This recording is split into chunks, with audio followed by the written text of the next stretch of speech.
right, YouTubes, we got to go through spoilers from this weekend, Saturday and Sunday, and then I got to get working on that pre-release guide because spoilers for M21 are done on, I think, Tuesday. Then we go into spoilers for Jumpstart, which I'm not sure how to feel about that quite yet. But yeah, we have, again, some crazy spoilers to check out, starting with Kitesail Freebooter getting a reprint from the old Ixalan days. This will definitely see some standard playability, I would imagine. A 1-2 flyer is also pretty decent and limited. The fact that it can take, well, first lets us know what's in our opponent's hand, but take that removal spell or something big, maybe their only option for dealing with Kitesail Freebooter. Just a big fan of this card, but we'll see how much it stirs up standard.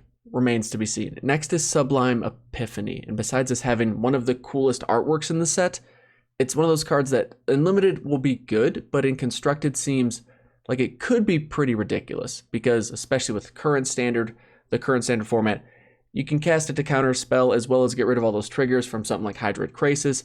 It then bounces something on our opponent's side, or ours if we really need it to. It copies a creature for us, and then we get to draw a card to replace it, because it says choose one or more, not like 1 or 2 or 3. You can do all of them if you want.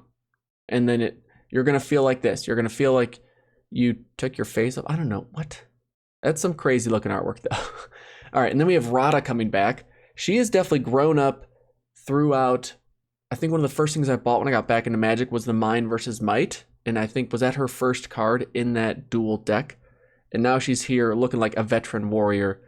When it's our turn, she's got first strike, and she helps us play our lands out. Good stuff. And then we can just pump all of our mana into her and just make her this huge elf warrior who can win us the game if we want.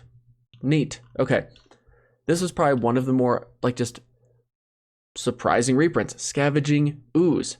This borderless, fancy-looking one looks fantastic.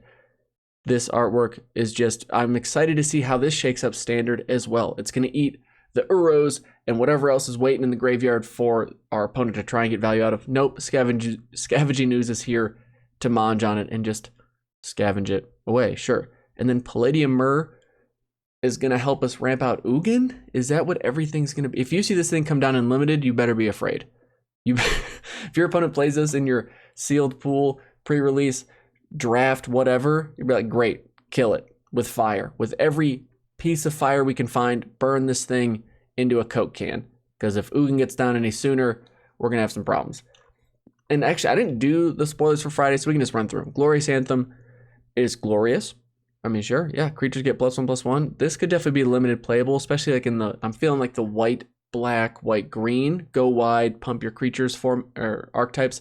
This is probably going to be do well for those. Hooded Blightfang makes what I'm feeling is some pretty janky Death Touch decks feel more potent and deal with those annoying planeswalkers. Just a fan of this. I don't know how great it'll be in limited, but constructed could do some janky things with that. The greatest card ever printed. Colossal Dreadmaw's getting a reprint, which again just puts M21 one step higher than it already is. Crazy. Rousing Reed, I think, is a super underappreciated enchantment. Unless people are already shouting this is like the best blue enchantment we've had in limited in a while. I mean, that's not removal focus. This thing's great. The fact that you get to draw 2, discard a card, get 2 spells, discard the extra land in your hand, give one of your creatures 1/1 and flying. It replaces itself and then some. It's just, this is a great, fantastic card for limited. Library Larcenist. When it attacks, draw a card. If you can make this thing evasive, throw this Rousing Reed on the Library Larcenist. Card draw for days. I don't know what more you need in limited to win a game. Be pretty great. All right, we get some fancy new artworks. Subira. One of the 9 attempts I just tried there. I think it's Subira. I just don't like her being a human. Like, I feel like she'd be a better archetype helper if she just had a more interesting creature type than human. Shaman could be interesting. Anyway, Animal Sanctuary, definitely going to be a huge deal in limited. The fact that you can put a 1/1 counter on a majority of the creature types that we've seen so far, at least, is huge in limited. It's basically like you getting a better card every turn. Put a counter on something, now you can't handle it, I win the game. Griffin Airy, looking like one of the pinnacle cards for the white-black lifelink focused archetype. Same with Silver Smoke Ghoul and Speaker of the Heavens. Finishing Blow, finally getting some destroy target creature or planeswalker cards. The fact that it hits a planeswalker is not negligible.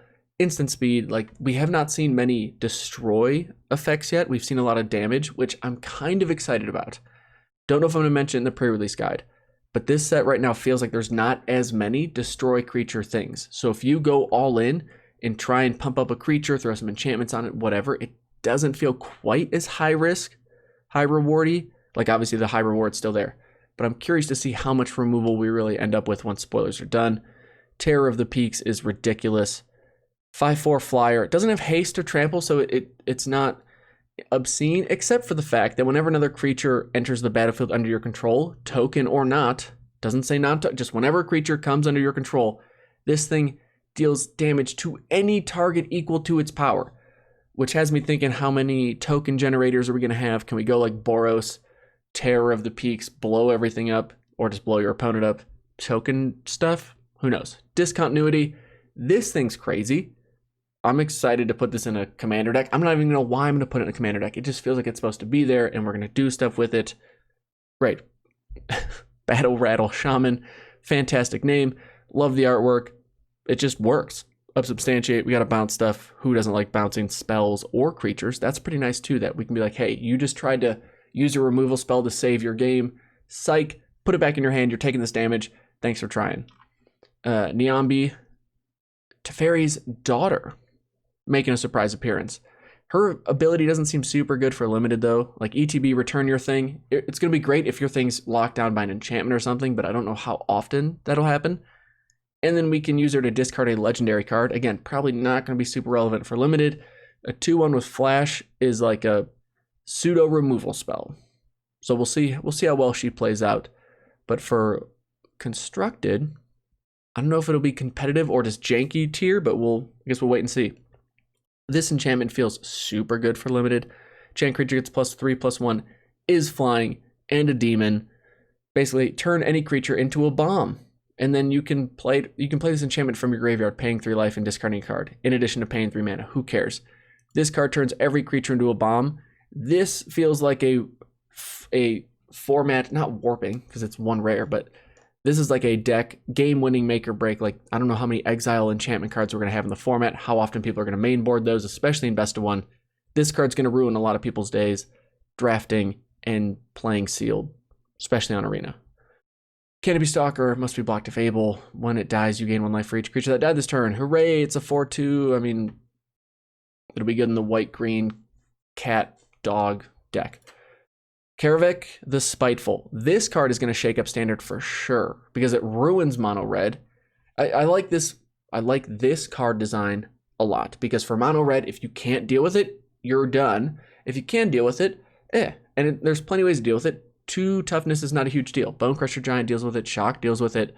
But if you can't deal with it, this ruins everything. It shuts down all your 1/1 early game plays. It shuts down all the tokens generated from what's-his-face from Theros, Annex.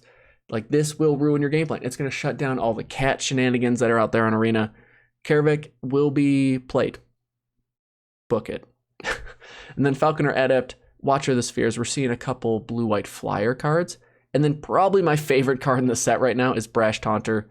Whenever you deal damage, or whenever it's dealt damage, it deals that much damage to target opponent. It just pings an opponent. You hit me for 10, sorry about it, in the face. This is going to have to show up in commander decks. We're going to do some janky brew with it for sure. Just, yeah. I mean, what a hilarious card. It's a goblin. It 100% should be a goblin. And the fact that it just gets to pay 2, tap it, and have it fight another target creature.